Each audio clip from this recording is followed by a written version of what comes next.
friends, thanks for joining me today. This is my wrap up for the books I finished in April, including what I believe is pretty sure to date the longest book I've ever read. So let's go ahead and begin. So the first thing I finished was Oathbound by Tracy Deonn, which is the third book in the Legendborn cycle contemporary fantasy series. And originally this was supposed to be the final book, but there is going to be a fourth book, apparently. And this series is about a girl named Bree Matthews who discovers the existence of demons in our world and joins this secret society called the Order of the Round Table, which protects humanity from demons. And she thinks that her mother's death is tied to the order somehow, and the series has plenty of action and intrigue. There's secrets kept and uncovered, and heritage found. There is societal critiques, a bit of romance. There is Welsh words, plenty of Welsh words, just lots of good stuff, really fun. So no spoilers for the series, obviously, but sadly while I gave the first two books 5 stars, they were fantastic, this was only a 3.5 for me. Not bad, but it was long but nothing much significant happened. The character development felt very stalled. The plot moves slowly. There's lots of dialogue and inner thoughts and points of view that just I don't feel like really moved anything along. And one of the best characters in the series, a boy named Selwyn, doesn't show up nearly enough considering how important he is and like how things end at the end of the previous book. And I love this world and there are some great characters, but this book was just much less engaging than I was expecting and hoping. Hoping that the last book will, bring us home on a high note. I don't know, I have faith in Tracy. I think she can do it. This series holds a very special place in my heart because the first audiobook I ever listened to was the first book in the series, Legendborn, and it was incredible. And ever since, I have, continued to read many audiobooks, and this series in particular via audiobook, even though I am holding up the physical copy here. I did listen to this on audio, and the primary narrator for all 3 books is Jonice Abbott Pratt, who is incredible, but this book also brought in 4 additional narrators, and they were pretty good also, even if some of their sections of the book kind of dragged. Chain Gang All-Stars by Nana Kwame Adjei-Brenyah.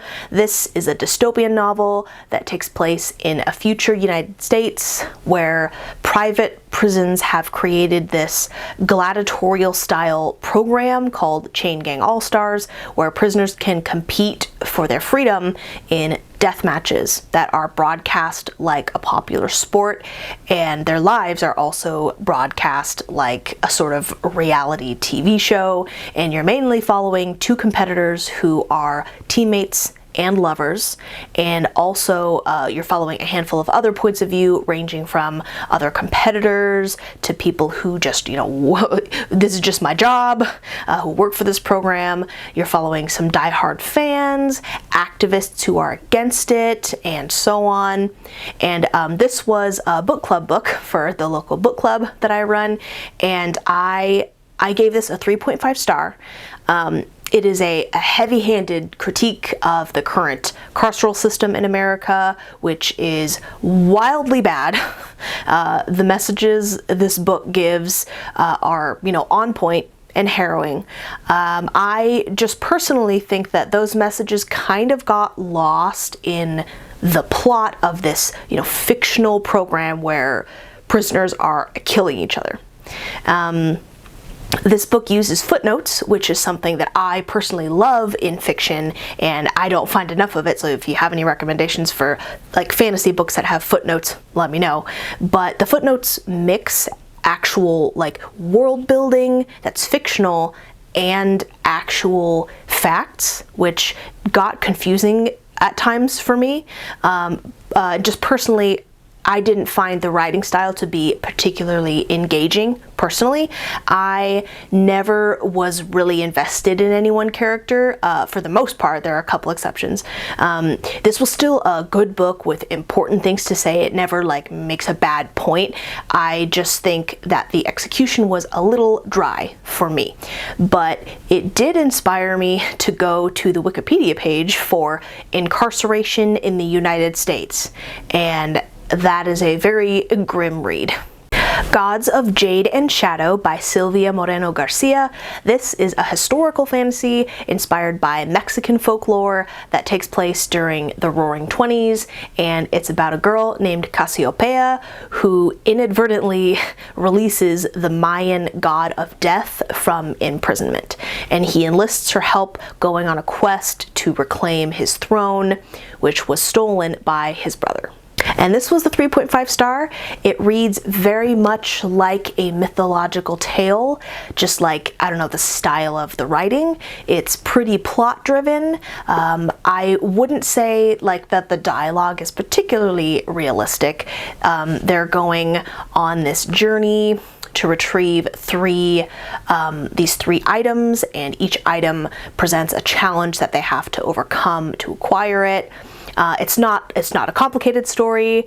There are multiple F-bombs and other swear words in this, but aside from that, this book feels adult, young adult, and middle grade kind of at the same time. It kind of has an ageless feel, except for the F-bombs. I think I generally prefer a bit more of a modern kind of prose in my fantasy, but once I kind of adjusted my expectations to fit the vibe, it was a pretty good time. There's a romantic subplot, which I wasn't crazy about at first, but I did grow to enjoy. It's a very reasonable length, so like not a new favorite or anything, but I did enjoy it. And then we have Wind and Truth by Brandon Sanderson. I'm so glad I finally finished this absolutely massive tome. This is the 5th book in the Stormlight Archive high fantasy series and is the conclusion of the first arc. And the series takes place on a world called Roshar, where a deadly storm regularly sweeps across the world, but also provides life and something called stormlight, which is a crucial element that society runs on. And you're following an increasingly large cast of characters across the series as battles are fought and truths are uncovered about this ancient order of warriors called the Knights Radiant, who use these magical objects called shard blades and shard plate that are very powerful. And obviously this is the 5th book, so I can't get too deep into anything, but this was a 4-star. I really enjoy Sanderson's very simple writing style, but there were times in this where some of the word choices and just, I don't know, some of the lines in general read as kind of corny and silly. Some characters I loved learning more about and following them. Some I really didn't care much about. There are so many points of view in this. There is a lot of switching back and forth. You know, this is a culmination of a lot of things for chunky tomes worth of plot. Some of it I really enjoyed. Some of it was kind of anticlimactic for me. It's a very not conclusive ending. I was expecting more things to kind of wrap up, with this being the end of the first arc of the series. There will be, I believe, another 5 in this world, but it does leave me curious about where all the characters will be at the start of the next arc. And this was so long. This was just over 1,300 pages. And I know all the other books in this series are also all like over 1,000 pages, so it's like, I've done this before, but for some reason this book took me 2 months to read, and of course I was reading some other things at the same time, but it just kind of felt like it was dragging at times. It wasn't a hard read because his writing is very easy, but it just kind of dragged on and kind of took me a while. You know, I still enjoyed it overall. It's still a 4-star, just incredible world building.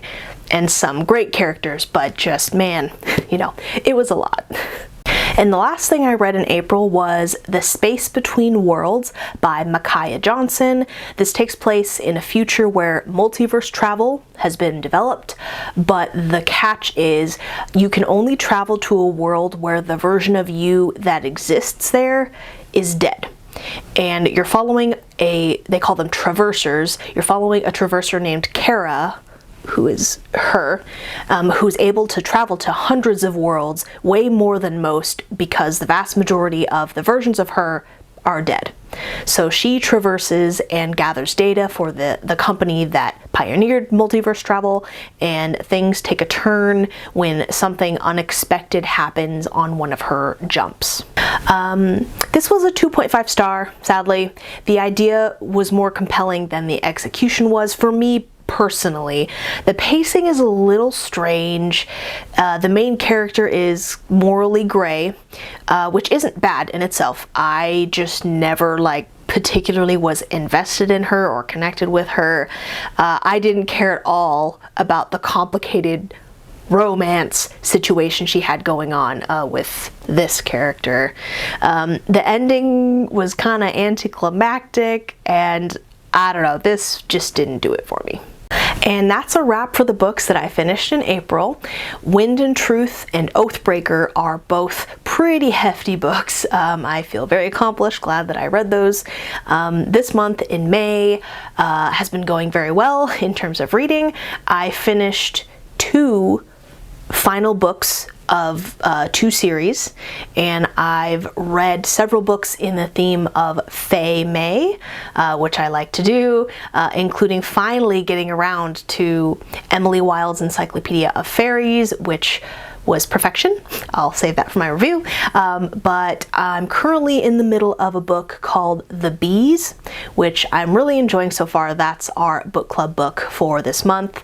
The main character is a literal bee living in a hive, and she's a little different from her sisters. And on audiobook, I just started listening to Daughter of Smoke and Bone by Laini Taylor. Quite the throwback, and the cover is something else, you know? Not the best I've ever seen. It's certainly a vibe, the font, just the very much Photoshop looking style. It's very much of the era that it came out. I think it came out in 2011 or 2012 or something. So yeah, not the best covers I've ever seen, but I'm enjoying it so far. I'm 20% in. But actually, they did release updated covers for the series, which are actually stunning. They're neon, just really cool. If I do end up loving the series, I'll definitely try and get my hands on those editions. But yeah, I loved Laini Taylor's Strange the Dreamer duology, so I'm excited to be reading her, older original series. That's an oldie but a goodie. So thank you so much for watching. I hope that you've read some good books lately. Hope that if it's spring where you are, that you're enjoying the return of the sunshine and warmer weather, and I will see you guys in the next one. Bye!